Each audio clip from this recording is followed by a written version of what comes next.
श्री गणेशाय नमः। स्वागत है आप सभी का मेरे YouTube चैनल शिव शक्ति में। आज मैं आप सभी के समक्ष ज्येष्ठ मास की कृष्ण पक्ष की संकष्टी चतुर्थी की व्रत कथा लेकर आई हूँ। संकष्टी चतुर्थी का व्रत प्रत्येक मास की कृष्ण पक्ष की चतुर्थी को किया जाता है। ज्येष्ठ कृष्ण पक्ष की संकष्टी को एक दंत गणेश जी की पूजा की जाती है, इसलिए यह संकष्टी व्रत एक दंत संकष्टी चतुर्थी व्रत कहलाता है। भविष्य पुराण के अनुसार जब मन संकटों से घिरा हुआ महसूस करे और कोई उपाय न सूझे तो संकट चतुर्थी का व्रत करे। इस व्रत को करने से सभी प्रकार के कष्ट दूर हो जाते हैं और धर्म, अर्थ, मोक्ष, विद्या, धन तथा निरोग काया की प्राप्ति होती है। वैसे तो गणेश भगवान बड़े पेट के लिए जाने जाते हैं। एक दंत गणपति भगवान नीले रंग के हैं और उनके 4 हाथ हैं। उनके मुख्य दाहिने हाथ में एक टूटा हुआ दांत है और अन्य 3 हाथ में एक कुल्हाड़ी, रुद्राक्ष की जापमाला और लड्डू हैं। वर्ष में आने वाली प्रत्येक संकष्टी चतुर्थी का अपना ही महत्व है। प्रत्येक कृष्ण पक्ष की चतुर्थी सौभाग्य एवं पति प्रदायिनी है। आइए शुरू करते हैं एक दंत संकष्टी चतुर्थी की व्रत कथा। बोलो गणेश भगवान की जय। सतयुग में 100 यज्ञ करने वाले पृथु नामक एक प्रसिद्ध राजा हुए। उनके राज्य में दयादेव नामक एक ब्राह्मण सह परिवार रहता था। वेदों में निपुण उनके 4 पुत्र थे। पिता ने अपने पुत्रों का विवाह गृह सूत्र के वैदिक विधान से कर दिया। एक दिन उन 4 बहुओं में से बड़ी बहू अपनी सास से कहने लगी, सासू माँ, मैं बचपन से ही संकट नाशक गणेश चतुर्थी का व्रत करती आई हूँ। यह व्रत शुभ फल प्रदान करने वाला है। मैंने अपना पूरा जीवन संकष्टी चतुर्थी का व्रत करने का संकल्प लिया है।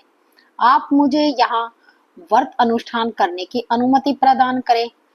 उसकी सास बोली, मेरा इन सब में विश्वास नहीं है और मैं तुम्हें यह व्रत करने की अनुमति नहीं देती। इतना कहकर सास बहू को संकष्टी व्रत छोड़ने के लिए बाध्य करने लगी।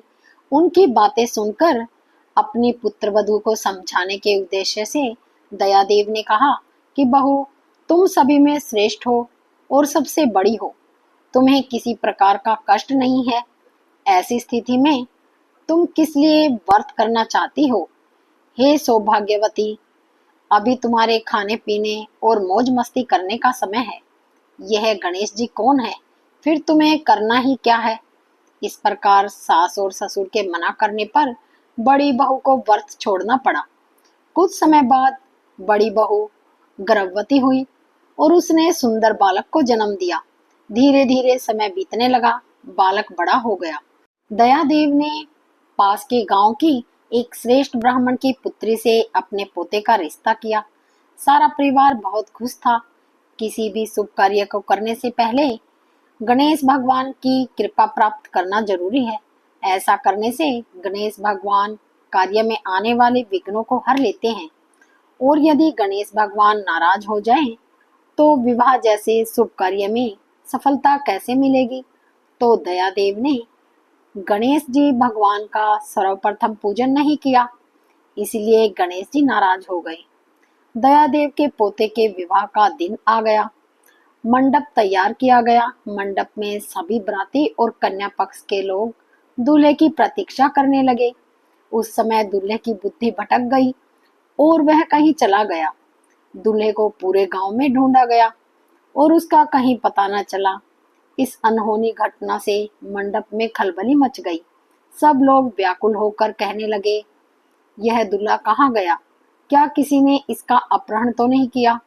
बरातियों द्वारा ऐसा समाचार पाकर उसकी माता अपने ससुर से रो रो कर कहने लगी कि ससुर जी, आपने मेरा संकष्टी चतुर्थी का व्रत छुड़वा दिया था, जिसके परिणाम स्वरूप मेरा पुत्र गायब हो गया।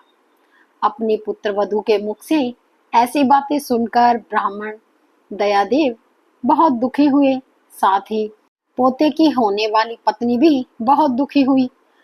अपनी होने वाली सास से उसने संकष्टी व्रत के बारे में पूछा। संकष्टी व्रत का महात्म्य तथा पूजा विधि जानने के बाद कन्या ने संकष्टी चतुर्थी का व्रत करने का संकल्प लिया और वह अपने होने वाले पति के लिए प्रत्येक मास संकटनाशक चतुर्थी का व्रत करने लगी। इस प्रकार कई मास बीत गए। ज्येष्ठ मास की संकष्टी चतुर्थी आई। कन्या ने गणेश भगवान के नाम से व्रत किया। वेदों के ज्ञाता और दुर्बल ब्राह्मण भिक्षा के लिए उस कन्या के घर पहुंचे। ब्राह्मण ने कहा कि बेटी, तुम मुझे भिक्षा स्वरूप इतना भोजन दे कि मेरी भूख शांत हो जाए। उस ब्राह्मण की बात सुनकर धर्म पारायण कन्या ने उनका विधिवत पूजन किया और भक्ति पूर्वक भोजन करवाने के बाद उसने ब्राह्मण को वस्त्र आदि भेंट में दिए। कन्या की सेवा से संतुष्ट होकर ब्राह्मण ने कहा कि हे कल्याणी, मैं तुम पर प्रसन्न हूँ। तुम अपनी इच्छा के अनुसार मुझसे वरदान मांगो। मैं ब्राह्मण वेशधारी गणेश हूँ और तुम्हारी भक्ति के कारण ही यहाँ पर आया हूँ। ब्राह्मण की बात सुनकर कन्या हाथ जोड़कर निवेदन करने लगी, विघ्नेश्वर, यदि आप मुझ पर प्रसन्न हैं, मुझे मेरे पति के दर्शन करवा दीजिए। कन्या की बात सुनकर गणेश जी ने कहा कि सुंदर विचारों वाली, जो तुम चाहती हो वही होगा। तुम्हारा पति शीघ्र ही आ जाएगा। कन्या को इस प्रकार वरदान देकर गणेश भगवान अंतर्ध्यान हो गई। उसी समय सोम शर्मा नामक एक ब्राह्मण तीर्थ यात्रा करके नगर की ओर आ रहे थे। जब वह जंगल से गुजरे तो गणेश भगवान की कृपा से उन्होंने दयादेव के पोते को भटकते हुए देख लिया। उन्होंने उससे पूछा कि तुम नगर से दूर इस भीषण जंगल में क्या कर रहे हो? तब वह ब्राह्मण पुत्र कहने लगा कि मैं अपनी होने वाली पत्नी के लिए सुंदर पुष्प लेने के लिए आया था, लेकिन जंगल में रास्ता भटक गया। तब सोम शर्मा ने बालक के कुल के बारे में जानकर उसे बैलगाड़ी में बिठाकर नगर ले आए। अपने पोते को देखकर दयादेव बहुत प्रसन्न हुए। बालक की माता के हर्ष की तो कोई सीमा ही नहीं रही और साथ ही सारे नगरवासी भी खुश हुए। माता ने अपने पुत्र को गले से लगाया और कहने लगी कि गणेश भगवान के प्रसाद से ही मैंने अपने खोए हुए पुत्र को प्राप्त किया है। उस कन्या के यहाँ भी संदेश भेजा गया और मंडप का निर्माण करके विधि पूर्वक वैवाहिक कार्य संपन्न किया। वह सौभाग्यशाली कन्या अपने पति को पाकर धन्य हो गई।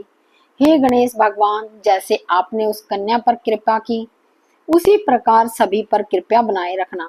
ज्येष्ठ मास के कृष्ण पक्ष की चतुर्थी सभी प्रकार के मनोरथों को पूर्ण करती है।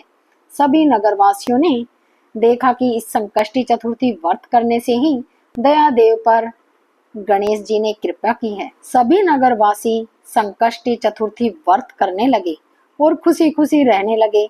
अगर आपको मेरी यह कथा अच्छी लगे तो कृपया करके मेरे चैनल को लाइक, शेयर और सब्सक्राइब अवश्य करें।